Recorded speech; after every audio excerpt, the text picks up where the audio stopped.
งเพลงอายห้องสั่ง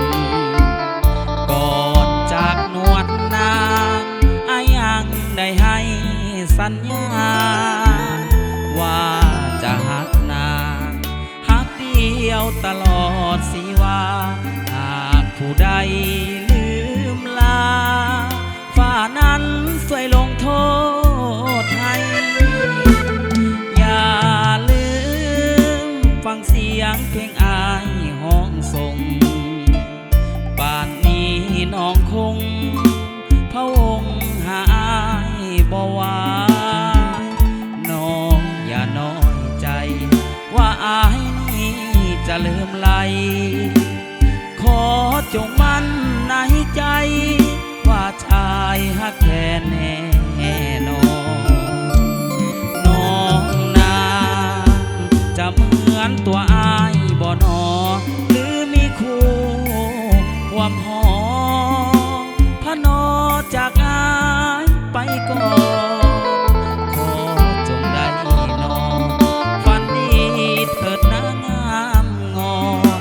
ที่หมายเป็นคู่เคียงหมอนร่วมบังอ่อนตลอดสีวันอย่าลืมฟังเสียงเพลงอายเสียก่อนจะเข้านอนห้องวอนมากล่อมนิทานขอจงได้นอนฝันดีเถิดนะแก้วตาขอน้องอย่าลืมลาสัญญาสองเฮาเดินทาง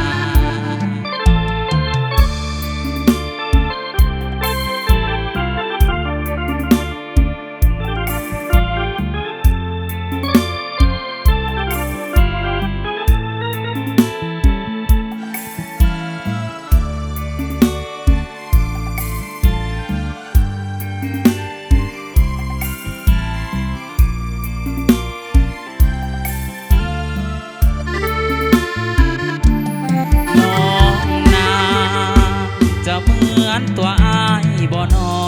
หรือมีคู่ความหอพะนอจากอายไปก่อนขอจงได้